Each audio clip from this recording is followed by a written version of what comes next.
Bonsoir tout le monde, deuxième essai, j'essaie de lancer le live et je veux voir si la connexion se fait. Oui, bon, deuxième tentative, des fois c'est la bonne. Donc aujourd'hui, le 16 juin, hein, on est vraiment rentré dans l'été. Euh, et on a parlé de sujets avant, je ne vais pas revenir là-dessus, mais je vais avoir un impact. Aujourd'hui, on va parler des amis toxiques, des amis parasites, hein. Mon ami parasite, on va le voir en trois points, trois volets, 3 points qu'on va le voir. Euh, donc, comment on peut les identifier, un peu les répercussions sur nous de ces amis parasites-là? Parce que si on en prend conscience, c'est plus facile à solutionner. Souvent,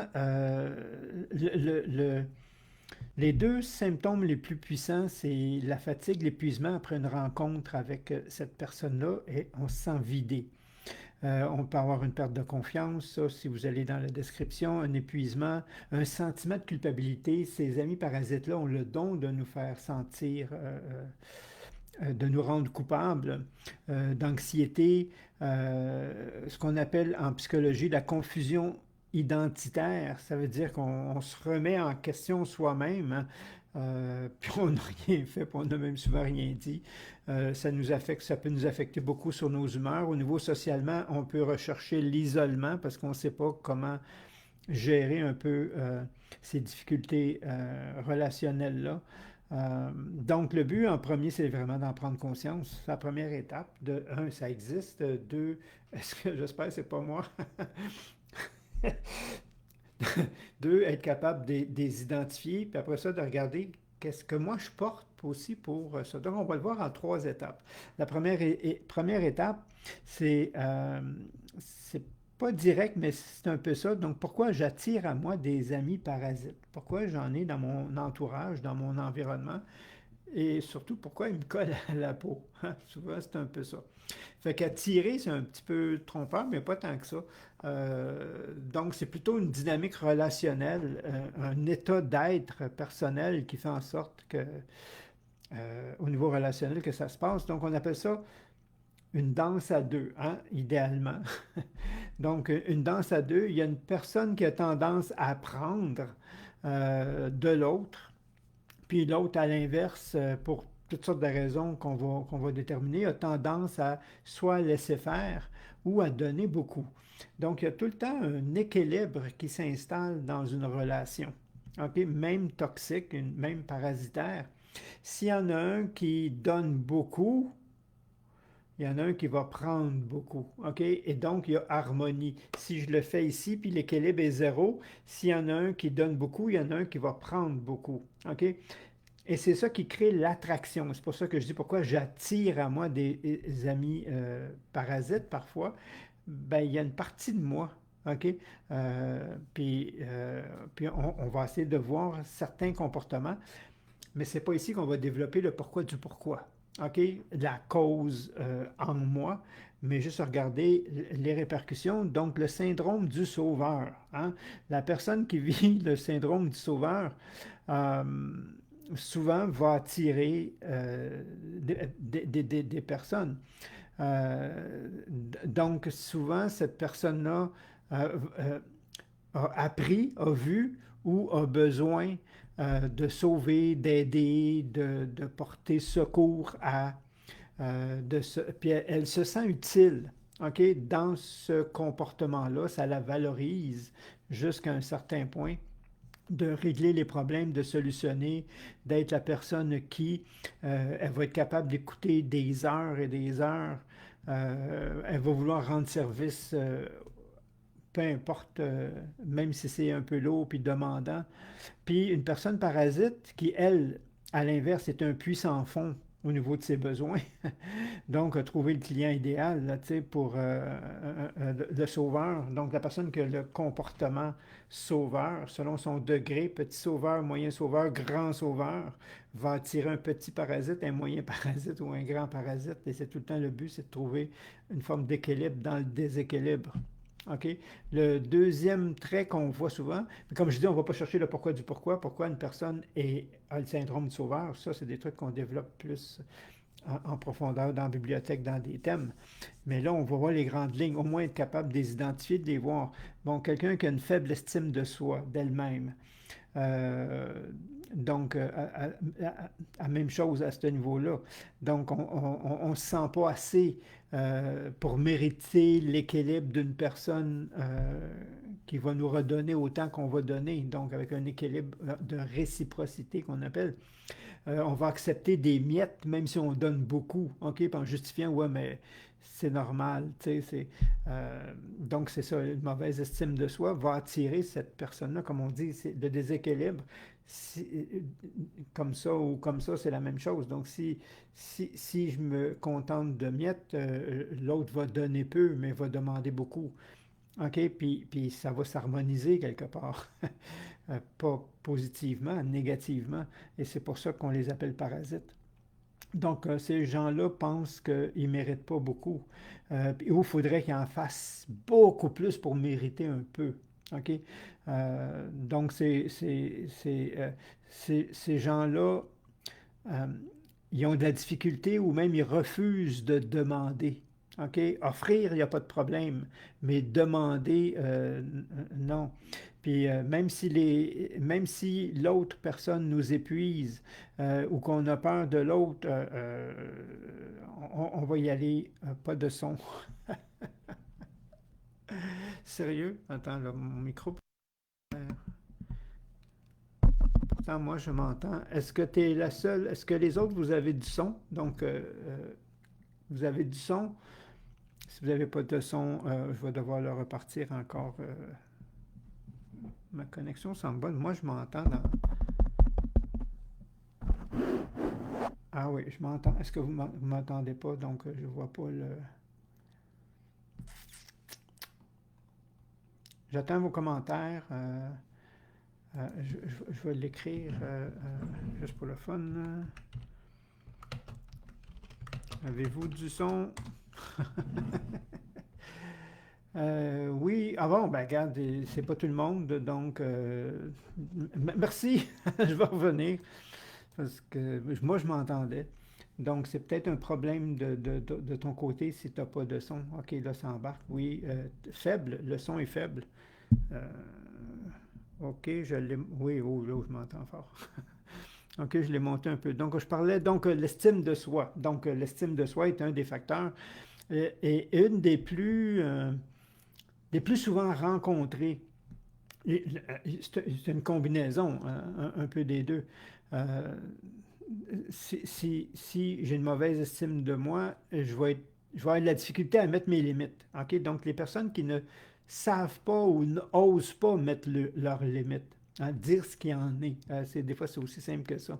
Donc, les personnes qui n'ont pas appris à dire non, ou les personnes qui se disent non tout le temps. Donc, ça va un peu avec l'estime de soi. Puis peut-être qu'on l'a appris dans notre enfance parce qu'on nous a enseigné à ne pas dire non ou on nous a culpabilisés, c'est-à-dire qu'il y a eu des punitions ou de la culpabilité si on refusait. Ah ben c'est ça, hein, puis là on culpabilise l'enfant. Donc après ça, inconsciemment, il a peur de dire non, donc il n'est pas capable de mettre ses limites. Donc s'il n'est pas capable de mettre ses limites, il y a quelqu'un qui va abuser de ses limites. Ok, c'est tout le temps cette recherche d'équilibre-là. Donc, il faut apprendre à dire oui. Pour ceux qui ont de la difficulté à dire non, souvent, je leur montre que, mais quand tu dis non, puis tu le sens pas, c'est à toi que tu dis non, ben apprends donc à te dire oui. Dis pas non à l'autre, dis oui à ton besoin. OK, c'est ça, mettre ses limites, apprendre à mettre ses limites. C'est, je suis fatigué, je peux pas parce que je suis trop épuisé, j'ai pas le temps, ouais, mais je peux pas y refuser ça. Refusez pas ça, offre-toi ton repos, offre-toi, dis-toi oui à toi. OK?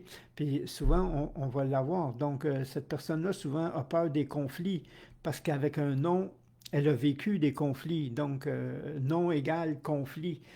Non égale punition, non égale culpabilité. Il faut changer tout simplement le sens en arrière de ça, parce que non, ça veut juste dire pas disponible. Donc, on a appris à dire oui pour acheter la paix, pour se sentir aimé. Puis les personnes parasites, fou, ils ont un radar à ça. Hein, ils arrivent à détecter les gens qui n'arrivent pas à mettre leurs propres limites. Eux vont leur mettre des limites. Je regarde juste en même temps, parce que oups, ça bouge, je regarde les commentaires, c'est quand je ne les regarde pas tout le temps. OK. Ou la personne qui a trop d'empathie. C'est tout le temps la même chose. L'empathie, si c'est équilibre, avoir trop d'empathie, ça existe-tu? Oui. Aimer trop, ça existe-tu? Oui. OK. Quand c'est au détriment de moi. OK. Donc, ces personnes-là qui ont trop d'empathie, qui sont trop présents à l'autre, c'est-à-dire pas assez à eux, d'une certaine... C'est des éponges émotionnelles. OK? Ils ressentent profondément la souffrance, la douleur, l'émotion chez l'autre et ils se sentent obligés justement d'aider, de réparer, de solutionner. Donc la personne parasite, elle va déverser, elle, son trop-plein émotionnel. Euh, on appelle ça du dumping, hein? Elle va dumping, fait du dumping émotionnel parce qu'elle sait qu'elle va le prendre. OK? Elle ne pourra pas se déverser en français, donc elle ne pourra pas déverser son surplus émotionnel vers quelqu'un qu'elle sait qui ne va pas le prendre. Donc, il y a un ressenti quelque part, on le sait, puis c'est là qu'on dit le match, la rencontre se fait bien, parce que le plus d'un rencontre le moins de l'autre, et puis pouf, ça se balance. Donc, comment on peut les identifier, ces personnes-là? Parce que, OK, on voit qu'est-ce que moi je peux porter, OK? Là, on va voir comment je peux identifier certains parasites. Hein? Ils ne sont pas tous très évidents, ils ne piquent pas tous. Hein? Il y a, mais, puis on ne peut pas mettre tout le monde dans une case parce que des fois, c'est des situations. Mais il y en a que ce n'est pas une situation, c'est leur état d'être. OK? Donc, la personne à sens unique au point de vue conversation. La personne qui parle, puis qui parle, puis qui parle, mais qui n'écoute jamais. Hein? 90%, elle va parler de ses problèmes, elle va parler de ses difficultés ou elle va mettre en avant juste ses réussites à elle pour te minimiser un petit peu. Puis quand tu essayes de parler, whoop, elle ramène la conversation sur elle. Ça, c'est une personne parasite. OK? Il y a des degrés, OK? On s'entend. La deuxième, c'est, j'ai pris des notes, voilà. Ah oui, par le contact est initié par le besoin. Ces gens-là sont tout le temps en demande, en demande, en demande et en demande. OK? Ils vous appellent lorsqu'ils ont besoin de quelque chose, ils ont besoin d'un service, ils ont besoin d'une oreille, ils ont besoin d'argent, ils ont besoin d'une solution à un problème, euh, mais ils n'ont jamais rien à offrir. Donc, c'est tout le temps, c'est des demandes, c'est des demandes. C'est pour ça qu'on dit souvent, ces personnes parasites-là, c'est des puits sans fond. OK? C'est dans un sens seulement. Ça va aller. Une autre façon, c'est les experts de dramatisation. Eux autres, là, c'est tout le temps en urgence, c'est tout le temps plus grave. T'as mal en dedans, elle a plus mal que toi, puis son passé, c'est encore pire. OK? Donc, c'est dans le drame tout le temps. Euh, tout ce qu'elle veut, c'est se sentir appuyée, aidée, autant émotionnellement, physiquement que financièrement. Elle est tout le temps en crise. Ça ne va jamais. OK? Il y a tout le temps quelque chose. Ça, c'est une autre démonstration d'une personne toxique. L'absence de réciprocité, comme je disais des fois. Il y a des situations où ça ne va pas, puis j'ai besoin d'une oreille, mais quand ça va, puis c'est toi, il y a un échange, c'est pas elle. C'est tout le temps à sens unique, il n'y a pas de réciprocité qu'on appelle. Donc, quand on a besoin d'aide, qu'on a besoin d'écoute, pouf, soudainement, elle n'est pas disponible, elle est occupée, elle n'a pas le temps, elle a toutes les excuses possibles, OK? Mais quand c'est toi, elle va même te culpabiliser de ta non-disponibilité. Euh, Puis même, vous essayez, comme on dit, vous essayez de la rejoindre, puis elle disparaît dans ce temps-là. Ça, c'est une personne, ça, c'est un parasite. Les critiques déguisées, OK? Comme ces personnes-là, c'est eux qui doivent tout le temps avoir le centre d'intérêt. Ils aiment ça garder le contrôle. Donc, elle va vous lancer des petits pics, des petits conseils non sollicités, pour jouer sur ta confiance, parce que plus tu vas être en bas, plus elle va pouvoir t'utiliser. T'es sûr que tu voulais faire ça? Elle va te remettre en doute sur tes points de vue à toi. Tu comprends-tu? Là, c'est comme, t'as-tu ce qu'il faut? T'es-tu assez brillante? T'es-tu assez compétente? Ça, c'est une personne. Oui, c'est fatigant des personnes de même. Il y en a qui pensent qu'ils méritent mieux que nous. C'est pire que ça souvent parce que la majorité de ces gens-là croient bien faire. C'est à nous à les identifier. Parce que souvent, quand tu leur poses des questions, puis tu dis non, non, regarde, pour eux autres, ils font rien de pas correct, là, tu sais, jusqu'à temps qu'ils voient le comportement. Euh, donc, l'autre, l'absence de joie, de célébration dans vos succès. Tu fais quelque chose de bien, bon, mais c'est normal, là, ça fait longtemps. Elle va le minimiser ça parce qu'il y a une forme de jalousie, l'attention, puis c'est pas elle qui l'a fait. OK? Ça, c'est des personnes toxiques. Puis par contre, elle va ramener ses réussites à elle qui sont plus grandes que les tiens. Quand c'est de la souffrance, ses souffrances sont pires que les tiennes. Puis quand c'est des succès, ses succès sont meilleurs que les tiens. Puis le tien, ouais, mais là, les conditions étaient favorables, là, c'était pas si dur que ça, là, t'as réussi parce que blablabla, elle minimise, OK? Donc ça, c'est les profils qu'on peut les identifier. Puis c'est votre rôle de voir justement s'il y a une réciprocité euh, ou c'est tout le temps dans un sens. Euh, Puis on va regarder en même temps sur moi, OK, certains impacts sur moi. Ça, c'est un autre indice. Des fois, je ne vois pas le comportement parce que ça fait partie. Je suis imbriqué dans le comportement, dans mon rôle de sauveur ou de sous-estime. Puis l'image que j'ai de moi, je pense que c'est la vraie, que c'est la bonne. Puis c'est pas le cas. Donc, un symptôme sur soi, comme je disais, c'est qu'elle nous draine. Après une rencontre, on se sent épuisé, vidé, lessivé jusqu'à. OK? On a passé avec un temps, puis normalement, quand c'est une relation qui est saine, d'égal à égal, où il y a un échange à l'inverse, euh, on se sent énergisé. Après cette rencontre-là, on se sent vidé. Donc, on sait que ça tire sur un bord, ça donne pas. OK? Ça, c'est une amie ou une relation toxique. OK? On va voir ce qu'on va faire un peu avec ça. Il y a de l'anxiété d'anticipation, la même chose. La boule au ventre, l'anxiété juste en voyant son nom. Ah non, pas une telle qui s'affiche, là, tu sais qui t'envoie un message ou qui, tu sais que ça va être une demande, tu sais que ça va être un drame, tu sais que ça va être, tu sais, c'est, ça c'est un autre symptôme physique, c'est puis tu sais pas dire non. Fait que je réponds pas, j'ai pas le goût, puis c'est là qu'on peut développer, comme on dit, comme j'ai dit dans le premier, euh, de l'isolement. On peut même vouloir s'isoler, tu sais, j'existe plus, là, quelque part. OK? Euh, le sentiment de non-dit puis de ressentiment. On accumule des frustrations, le non-dit, on ne dit pas les choses, on garde parce qu'on cherche à plaire, on cherche à être aimé, on a peur de décevoir, OK? Puis encore là, ça vient avec un peu ses limites et l'estime. C'est pour ça qu'il y a une combinaison souvent. Mes besoins, je ne sais pas les exprimer, euh, donc ils ne sont pas entendus. Puis quand ils sont entendus, de la façon que je les exprime, c'est tellement... Ils passent tellement inaperçus. De toute façon, l'autre va avoir le don de ces demandes-là de faire comme s'il n'existait pas, parce que la sienne est plus importante. Euh, Ça, c'est un autre sentiment. Le sentiment d'invisibilité. Hein?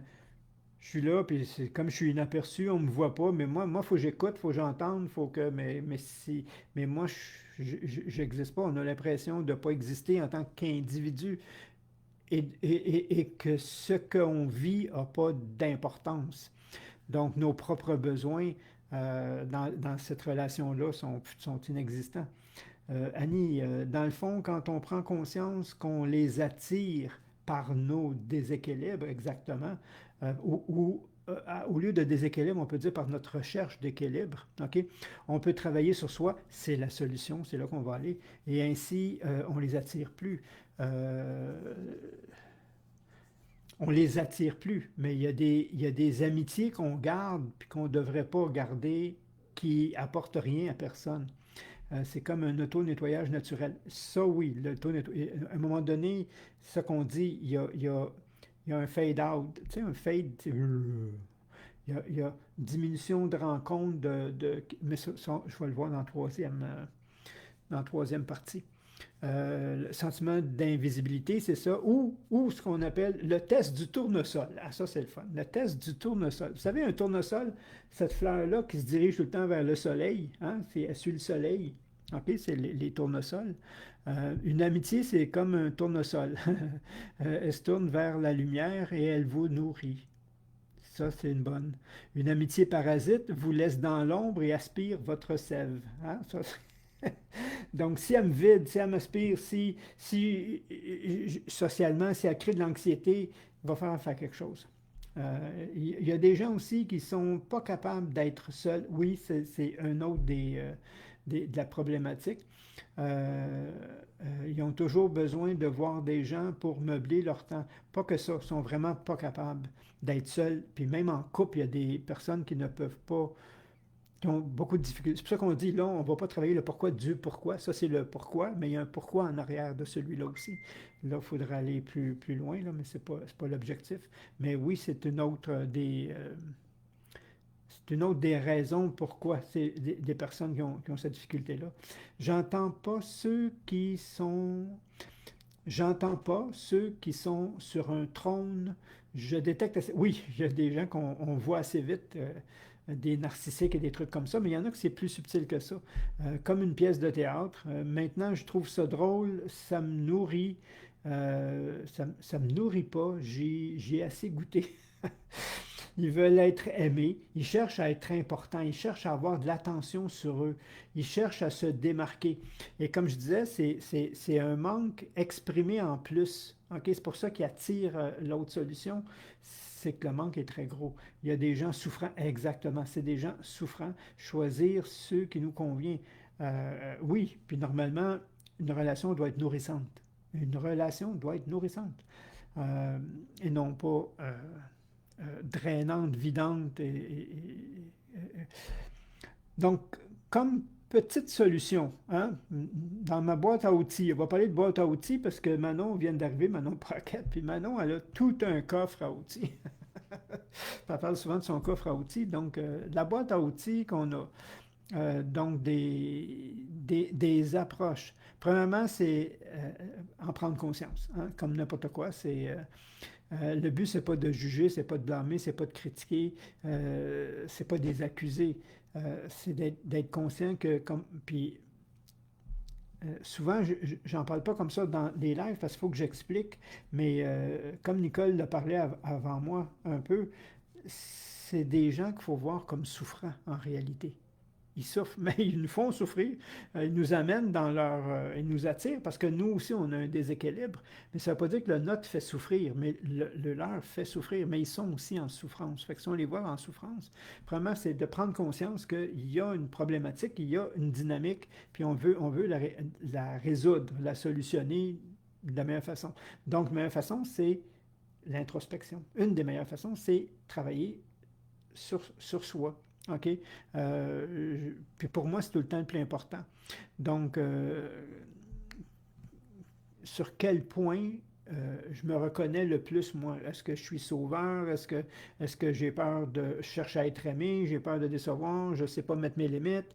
OK? Faut que j'identifie aussi mon déséquilibre, pas seulement celui de l'autre. Ça fait partie de l'introspection. Deuxièmement, je dois renforcer mon estime personnelle. Ça, j'ai fait plusieurs vidéos là-dessus. OK? Mes qualités, mes succès, mes réussites, c'est d'arriver à les reconnaître et à les célébrer. Donc, on veut augmenter cette estime. En réalité, c'est une reconnaissance de ma valeur, l'estime personnelle. Donc, j'ai pas besoin, je ne devrais pas avoir besoin de le valider ou de le faire valider par autrui. Quand mon estime elle est bonne, c'est à mes yeux que ça a du poids. Donc, identifiez vos besoins. OK? De quoi avez-vous vraiment besoin dans une amitié, dans une relation? De l'écoute, de la légèreté, de la souplesse, du soutien, de l'échange, de la réciprocité. On les écrit. Et si on l'écrit, on peut en prendre conscience. Si on plus conscience que si ça reste au niveau cérébral. Quand ça reste au niveau cérébral, c'est comme si c'est une énergie qui reste, mais elle ne se cristallise pas. OK? Et quand on la met sur papier, quand on l'exprime verbalement, mais avec affirmation, on y arrive. Donc, dans le travail d'introspection, c'est identifier ses besoins, puis mon estime personnelle. Puis, une action qui est facile, qui est plus facile à faire, c'est apprendre à s'affirmer, pas à s'imposer. OK? Il y a une différence entre imposer, mais c'est mettre mes limites. OK? Puis mettre mes limites, c'est apprendre à dire non, c'est apprendre à dire oui. OK? C'est apprendre à dire non à l'autre, puis oui à soi. OK? Et non pas non à soi, puis oui à l'autre. OK? Donc, puis ça s'apprend. Puis c'est non à des... On commence avec des noms à des demandes simples. Non, je ne suis pas disponible ce soir. Non, j'ai pas le temps d'écouter, on ne va pas dire ton chiolage. OK? Non, je ne suis pas disponible ce soir, j'ai pas le temps, j'ai pas. Des choses simples au début, parce que des grosses demandes au début, ça risque d'être difficile. Sans devoir se justifier pendant des heures. OK? C'est là qu'il va démontrer un peu mon manque d'estime, si je dois me justifier, parce que l'autre, il va venir te chercher de toute façon. Plus tu vas être tiré, plus il va trouver la façon de défaire ce que tu y apportes. Donc, un simple, j'ai besoin de me reposer, j'ai pas besoin d'aller plus loin. Aujourd'hui, j'ai vécu ça, il y a eu ci, il y a... Non, ton histoire n'est pas importante, là. OK, non, j'ai pas le temps, non, je suis pas disponible. On remet ça, on laisse ça pratique, OK? On doit utiliser le je, parce que le but, c'est de poser mes limites, pas d'imposer mes limites. OK? Donc, de poser ma limite, c'est à partir de je. OK? C'est pas à partir de tu. C'est pas. euh, quand je pose ma limite, c'est j'ai besoin d'exprimer mes sentiments et non pas toi, tu parles tout le temps, tu n'écoutes pas. Tu sais. On n'a pas à y aller en dessus, on y va en jeu. Ça c'est des petits trucs au début. Je me sens, au lieu de justement, tu parles que de toi, bon, ben, je me sens un peu triste quand on passe des heures ensemble. Ben, j'ai même pas eu l'occasion de parler de ce qui m'est arrivé. OK? Hop, on l'a glissé. Ça ne veut pas dire que ça va être entendu. OK? On n'est pas dans l'imposition. Il y a une différence entre poser ses limites puis les imposer. Et c'est la même chose pour nos besoins. Là, j'ai besoin de, on parle de jeu, j'ai besoin de temps, j'ai besoin de repos, j'ai besoin de rester seul. Je n'ai pas à le justifier. OK? Et ça, au début, on y commence demain, doucement, avant d'arriver dans le temps. On doit définir honnêtement nos disponibilités. Je m'excuse, mais je ne suis pas 911, là, je ne suis pas disponible 24/7. Là, j'ai besoin de temps pour moi, j'ai besoin de... je ne peux pas parler maintenant, je suis occupé, je te rappellerai demain à telle heure là, où je suis plus disponible. Je peux t'écouter pendant 20 minutes parce que c'est tout ce que j'ai en ce moment, supposons. Mais au moins, je commence, c'est les premiers pas face à ces personnes-là. Puis ce qu'on veut graduellement, c'est en faisant de l'introspection, c'est moi corriger un peu mon déséquilibre pour que, parce que plus 2 moins 2 ça donne zéro. Mais si je prends mon plus 2 puis je le ramène à plus un moins 2 il n'y a plus d'équilibre. Là. OK? Puis donc, il y a une harmonisation qui se défait, puis il y a un éloignement naturel qui se fait. La réaction de l'autre peut être assez difficile à ce moment-là, parce que comme elle est centrée sur elle, puis elle n'a jamais été à l'écoute de l'autre, c'est pas l'autre qui c'est elle qui va jouer encore à la victime. Donc, attendez pas des excuses. Il n'y en aura pas beaucoup de ce côté-là. Puis l'autre technique, c'est justement c'est la prise de distance graduelle. OK, pour ceux qui ont de la difficulté, ça dépend tout le temps du type de relation et tout ça. Mais gardez pas autour de vous des gens qui ne sont pas des tournesols. OK, des gens qui ne sont pas. OK, puis quand je dis gardez pas, ça ne veut pas dire de se débarrasser de tout ce monde-là, parce que il y a certaines relations que, en tout cas, que c'est pas aussi évident que ça. OK, il y a des situations. Puis là, on n'a pas le temps de toutes les définir. Euh, mais dans mon environnement, dans mon entourage, je n'ai pas besoin de quelqu'un qui me draine.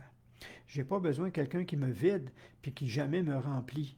C'est un peu ça. Donc, la mise en distance graduelle qu'on appelle un fade out, un slow fade. Donc, on ne répond pas aussi rapidement à ces demandes. On contacte de moins en moins. On met une distance graduelle. Puis comme l'autre a tellement besoin de se déverser chez quelqu'un, si c'est pas malheureusement, ou elle va travailler sur elle, ou elle va trouver quelqu'un d'autre. OK? C'est malheureux pour l'autre. mais, mais vous ne serez pas capable si vous ne faites pas le travail sur vous. OK? Je vous le dis tout de suite. Si je garde mon syndrome du sauveur, je ne serai pas capable laisser cette personne-là, OK, qui est tout le temps dans le drame, puis qui n'aura jamais de solution. OK? Puis peu importe tu y amènes des solutions, elle va dramatiser, puis elle va justifier, puis elles sont pas bonnes tes solutions, parce que c'est pas des solutions qu'elle veut, c'est se plaindre. OK? Euh, donc, si la personne réagit mal à vos tentatives, de poser vos limites et de mettre, c'est de mettre de la distance graduellement, euh, puis ça va aider euh, à enlever de l'anxiété, ça va enlever du poids, mais comme je vous dis, vous devez faire votre travail. Tu peux pas. Si tu penses qu'en éliminant, en coupant toutes ces relations-là, mais en ne travaillant pas sur toi, ben, tu vas te retrouver tout seul. Parce que tu vas attirer en fonction de ton propre déséquilibre. Donc, il y a un travail sur soi.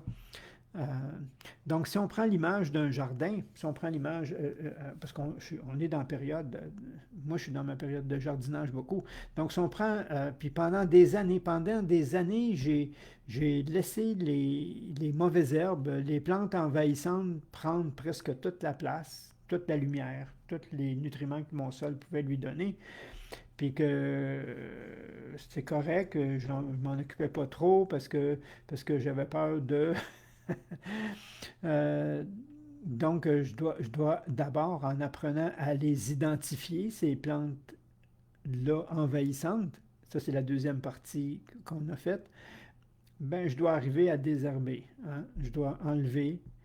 Puis le but, c'est pas de créer un vide, c'est l'inverse. C'est de créer de l'espace. De l'espace qui va nous amener à respirer, à vivre, à être bien, donc à nous émanciper, ok, à évoluer.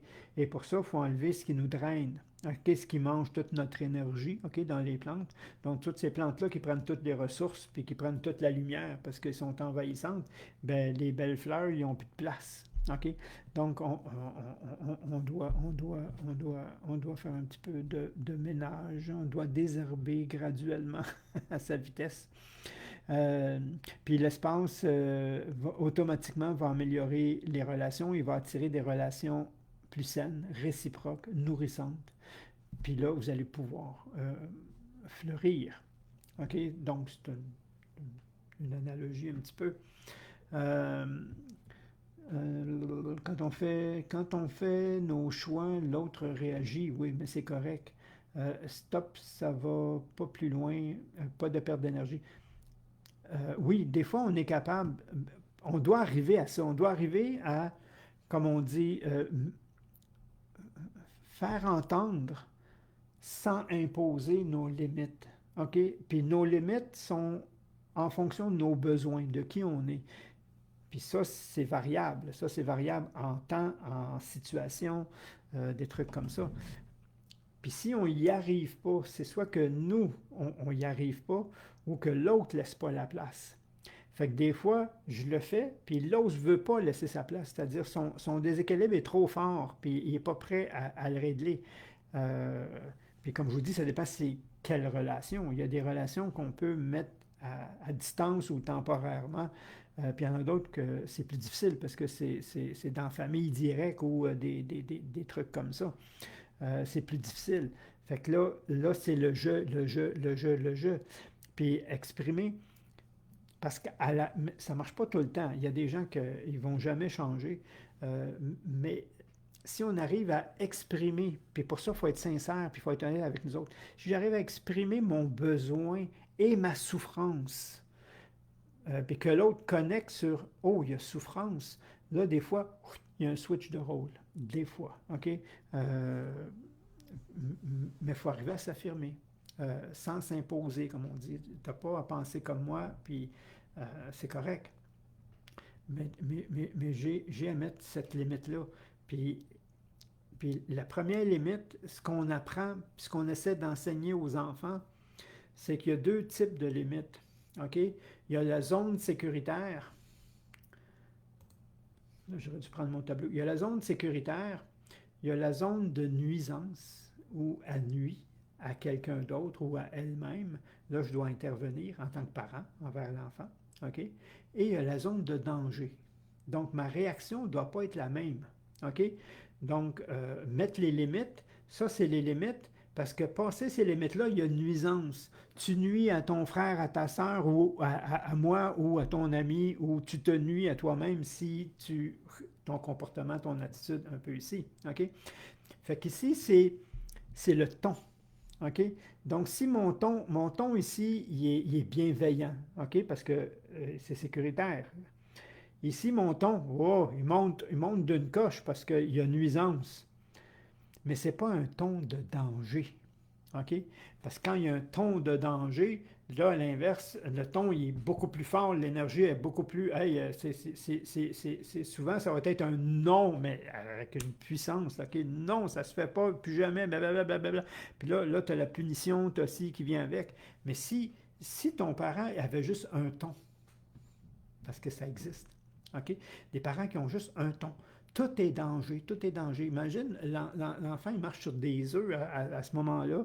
Il ne sait pas, et puis il n'y a pas vraiment danger, mais la perception est je nuis. OK? Fait qu'il va avoir de la misère, lui, à affirmer son besoin ou son truc. Parce que ce qu'il a appris, c'est que mettre sa limite veut dire il y a danger. Il crée un danger. Regarde, ça ne marche pas, là. OK? Fait que c'est pour ça qu'il y a un travail d'introspection à faire. En tout cas, personne, je me soigne là-dessus, le sauveur, la toxicité. Pas toujours évident. Non, c'est pour ça qu'on dit, le premier, c'est en prendre conscience qu'il y a une problématique, il y a une difficulté, il y a quelque chose à travailler. Pas juste à se séparer de l'autre, il y a un travail à faire en même temps sur soi. OK? Puis comme je dis, ça c'est le pourquoi du pourquoi. Puis c'est pas ça qu'on va développer ici, parce que là, on n'aurait pas des heures. Euh, mais c'est un peu ça. Ici, je parle en je, OK? Parce que tout est parfait. OK? Ici, il y a une nuisance. Ici, mon je, c'est là que faut que j'arrive avec un non. OK? Mais pas un non de danger, parce que là, j'ai trop attendu, je disais jamais rien, jamais rien. Là, j'en ai plein, hein, jusque-là. Là, ça sort en exagération. Mais l'autre le perçoit que c'est de l'exagération. Fait qu'il t'entend pas plus. Ah, ça va passer, là, tabou, blablabla. Puis, hein? C'est de la pratique. C'est travailler son estime. C'est la même chose, la valeur que j'ai à mes yeux. Puis, arriver à dire un non ferme, mais pas un non, OK? Mais des fois, oui, parce que là, il y a danger, là, mais s'il n'y a pas danger, en tout cas, hein, c'est d'apprendre puis expérimenter. Mettez vos limites. Mettez vos limites. OK? Si ta limite de nuisance, elle est ici, puis toi, tu la mets là, tu donnes l'autorisation à l'autre d'aller jusque-là. C'est toi qui l'as permis. C'est pas l'autre. OK? Ça, c'est comme si il y a 5 bonbons, puis tu es jeune, puis il n'y a personne qui en veut. Ben, tu as le droit de prendre les 5. OK? Tu n'enlèves rien à personne. Il n'y a personne d'autre qui en veut. OK? Fait que, comme on dit, il y a des situations, il y a des circonstances. Mais si tu en prends 5, tu vas avoir mal au cœur. Tu vas en avoir trop pris. Donc, il y a nuisance, il y a danger, il y a permission. OK? Il y a tous des éléments qu'on doit mettre dedans. Il y a, les plus importants ont été mis là. Donc, faites en sorte de ne pas être une de ces personnes toxiques-là. Puis si vous en avez, faites le ménage, mais travaillez sur vous. OK? Sinon, vous n'aurez pas le choix. Vous allez devoir vous isoler pour ne pas en attirer d'autres. Parce que votre déséquilibre va les attirer. Fait que c'était ce que j'avais pour vous cette semaine. Puis c'est très pertinent pour ce qui se passe. Donc, j'espère que vous allez faire un petit quelque chose avec ça. Puis que vous allez prendre soin de votre jardin. Parce que si vous ne le faites pas, il n'y a personne qui va le faire pour vous. Fait que là-dessus, bon été tout le monde. On va essayer d'être là tous les lundis, mais ça va peut-être être un petit peu plus difficile. Mais on va voir. OK, bye bye tout le monde. Je vous aime.